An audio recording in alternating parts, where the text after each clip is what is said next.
That means Wow. no agency Yep. fees, See no that? runaround, no red tape. Call, come by, send a telegram. Wait, send a telegram? Just call. It really is that easy. We're a one-stop shop for all of your advertising needs. Let us help you grow your business. Call or go online. Hello, my name is Todd Friel, host of Wretched TV, seen weeknights at 7:30 p.m. here on the UA Network. If you're afraid of missing our competition, 2.5 Men, don't you worry, our very own Juan looks just like Ashton Kutcher. And if you happen to be missing Charlie Sheen, don't you worry, Adrian regularly does crack. Join us for Wretched here at 7:30 p.m. on the UA Network.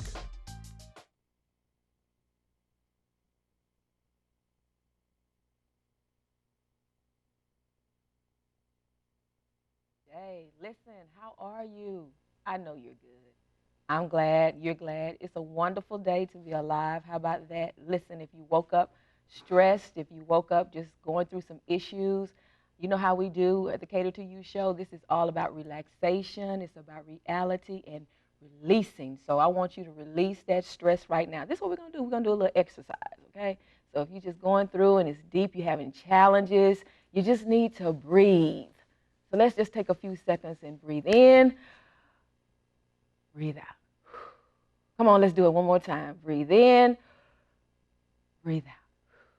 Good deal. Now, don't you feel a little bit better? It's not even that deep. How about you just let it go?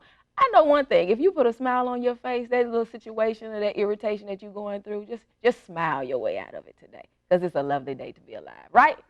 All right, with all that said and done, I am so excited once again. Of course, I'm your host, Regina King, for the Cater to You show.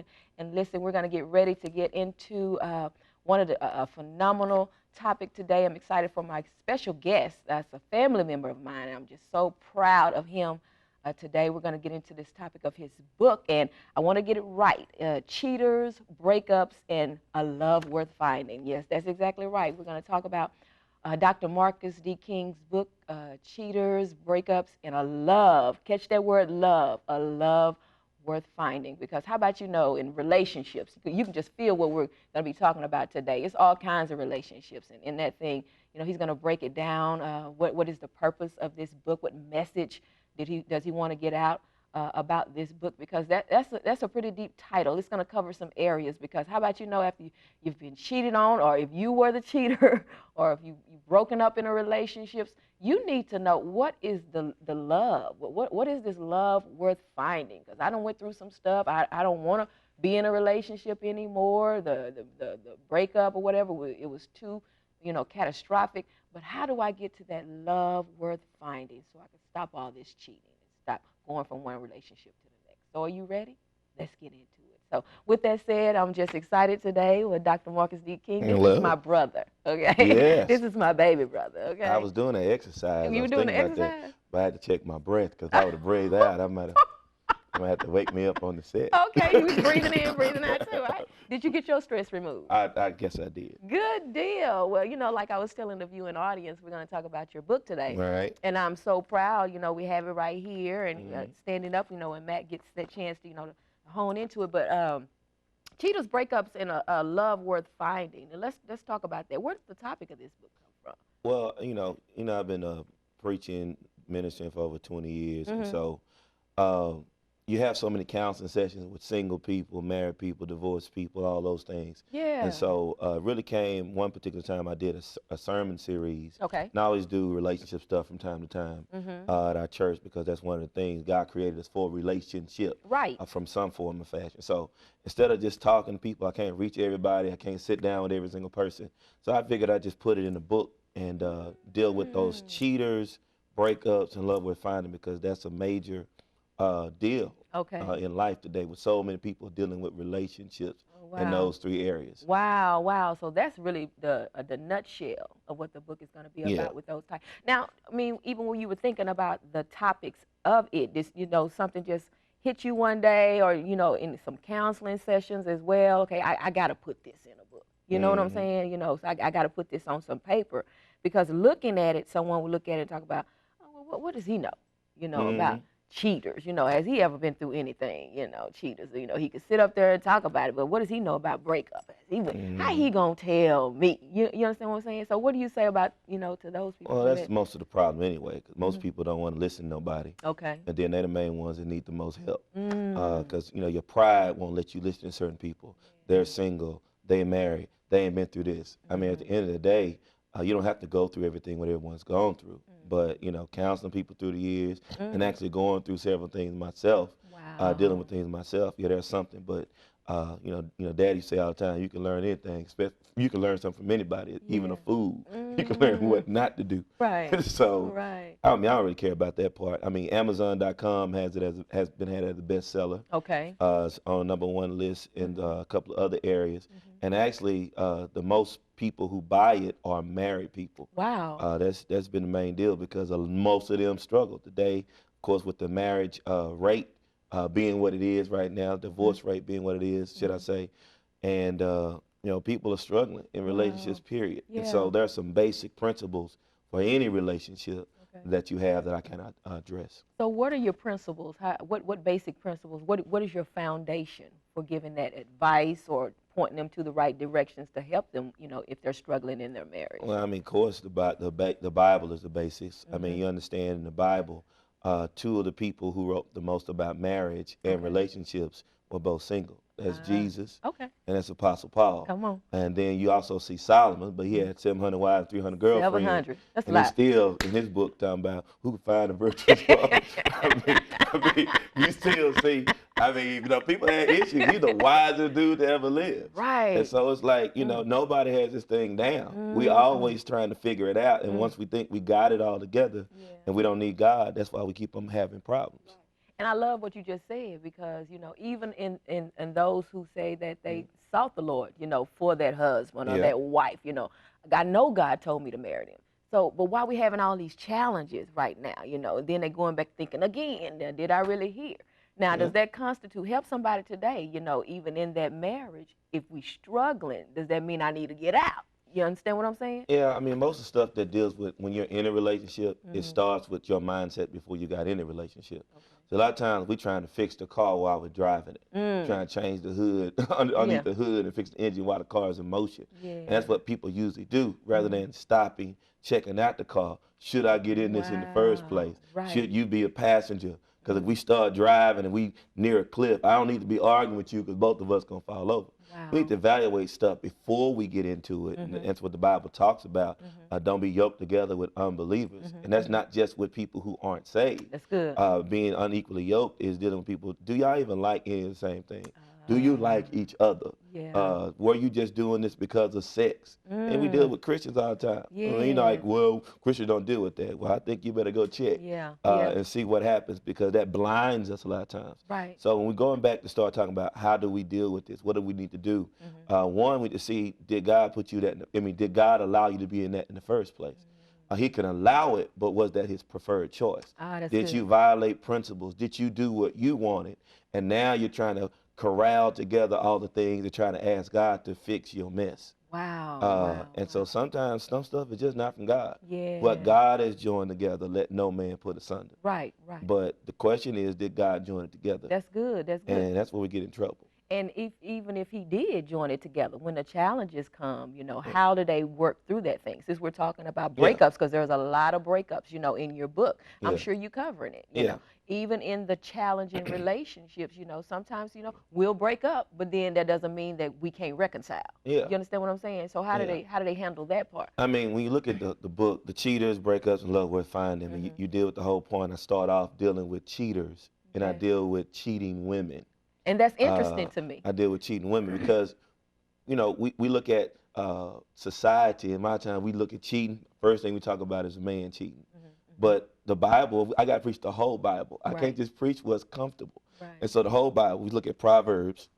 We deal with this woman who was married, but yet she's a cheater. And it goes through all these steps. The first part of the book, I really was really inspired by Michelle Langley, who was a woman who, quote unquote, a good girl, but married, but then one day she cheated on her husband. And she was so messed up by it because she's a good girl, she don't cheat. Yeah. that you know, she ended up getting divorced, but then she ended up studying the next 10 years of her life, all these different kind of women and seeing why women cheat. And she take this whole book and begins to do that. And so that really was my inspiration to look and really look into this. Then I started looking at the divorce rates, and 75 to 80% of divorces that are filed today are filed by women. Wow. And so it's like, yeah, there are various reasons why people do that, but women cheat. Yeah. Women do things that are not do. Women are not perfect, and that takes two to tango. Yeah. And I know, and I've been sitting with a whole lot of men who wanted to save their marriages, but these women did not want to save the marriage. They already had another boyfriend, ready to move on. They moved the husband out, they moved the boyfriend in, and the papers are not even finished yet. So I mean, there's a realistic situation. So I started with that, and then you know we deal with breaking up. Looked at Sodom and Gomorrah with Lot and his wife, and how they were married, but yet they were in a place that God did not desire them to be in. You know, Sodom and Gomorrah, Lot chose that place, got a woman from that place, and then God was ready to destroy that place, and now they're leaving because God's getting ready to destroy it. And God told his wife, told Lot, don't look back. Neither one of y'all, don't look back. That's good. And while they're running away, she can't get away from the memories that were made back then. And so what happens is a marriage now ends where she becomes crystallized in a situation, because their realistic situation is some people can't go with you the extra mile. Wow. Yeah, Some people can't get past where you've been. They can't make that last turn with you, and they get stuck. And so what do you do? And so that's when we deal with the healing aspect. Good. Because a divorce or a breakup is just like a death in many aspects. You go through a grieving process. Right. And I like something that you just said, that looking back, Yeah. and a lot of times relationships struggle because we can't move forward. Exactly. Just case in point, arguments, just say, for instance, that the couple said, we're going to agree to not bring up old stuff, just let it go and move forward. But sometimes the other spouse, just a struggle, can't get through that thing. And, and it's a buildup sometimes. Exactly. And so at the right time, that the argument comes and we bring up stuff from the past that we both agreed that we were not going to talk about anymore because we started the healing process. You understand what I'm saying? So my thing of it is, even with your book in Breakups, that's a lot of area because we just can't let it go. Exactly. Now, I'm just seeing this could be a tool for that, learning how to heal, get past that, whatever you need to do. So give somebody some advice. What do they need to do to give that up so that they can stop hindering a relationship and turn it into a breakup? Well, first of all, we got to be realistic and be honest with ourselves. If I've been offended, if I've been wounded, what is my level of forgiveness? Okay. Why do I forgive? Because you know what? There are some things you can just brush off because you didn't want them anyway, and they cheated or they did something wrong or it wasn't working. You can kind of get past that. Yeah. But when somebody that you've really, really trusted, you really were engaged in their life and they in yours, and then you were violated in some sense, whether you stay together or not. The thing is, whenever you go into a relationship, I always talk about you have to take 2 bags of forgiveness. One for the stupid stuff that person's going to do, then one for the stupid stuff you're going to do to that person. Absolutely. Because we got to be realistic. And so if you're not ready to give, you're not really ready to love. Or should I say forgive, you're not ready to love. Because forgiveness comes with that. I mean, when you're going to be in a relationship, you better take some forgiveness with you. Wow. But now even after forgiveness, you can't be stupid. I mean, there's accountability. Okay, yeah, you did this, but let me evaluate your situations and evaluate your mindset to see, do you think this is just okay? There has to be some type of accountability. But now here, once again, we're talking about a relationship. If they cheated on you before y'all committed, then why are you sitting up and surprised that they cheated on you after you committed? Wow. So sometimes we get ourselves in situations. We're not just talking about cheating. We're just talking about relationships, period. It don't even have to be a cheating situation. Yeah. It could be somewhere where somebody didn't protect you like they thought you should. They didn't give to you like you thought you should. They didn't take care of the kids like they thought you could. Or the money management, because that's a major issue. They were stingy, you a giver. Okay, those things that work out. Can I now forgive and heal and let that person turn them over to God instead of trying to be God in the situation? I love it. And turn them over to God and say, you know what? If I don't heal, I'm going to take my mess and punish the next person and treat them like the person that I just came from. Yeah. So I got to really do evaluation. How much trash do I want to take to my future? That's good. I can't take muddy feet into my promised land. Listen to what you just said. That's what that is. Because is that fair to the next person? No, that, it's really not. God could be bringing someone in their life, but the baggage, the Yeah. stuff we holding on from the last person or the last 4, 5 people that we just did not let go. Now, I remember in the sermon you were talking about, you said we still married to some people. Exactly. You understand what I'm saying? I'm talking to the single people now. Yeah. You're not married, but you still married to some people because you haven't let them go. But what was so interesting is if we still connected to all these people and the issues, that we went through, we're bringing that on to other people in relationships. We ain't even just talking about, intimate relationships, working relationships, family relationships. If you've been burnt, you understand what I'm saying? And you haven't let it go from the other people that you felt wronged you. Yeah. It's unfair to the new people. I mean, I always tell people, if you're going to divorce a situation, you can divorce the person, but have you divorced the relationship? Wow. In other words, have you divorced your divorce? You filed the papers. Yeah. But have you divorced from the situation? Have you truly been freed? Because just because you signed some papers don't mean you actually got your freedom. Explain that. I mean, it's kind of like this. In the United States, we were in Texas. The Emancipation Proclamation had been signed, right? Okay. We in Texas, still walking around here in bondage, not knowing we free. You see what I'm saying? I mean, when you don't know you're free, you still operate like you're free. I mean, like you're bound. You still operate like you're a slave to whatever you're in, the system that you're in. I mean, and here's the whole deal. Somebody had to ride down to Galveston, Texas and say, hey, y'all been working like slaves for 2 years. Wow. And what I try to share with people in the book is, you know what? If you're free, be free. You know what, though?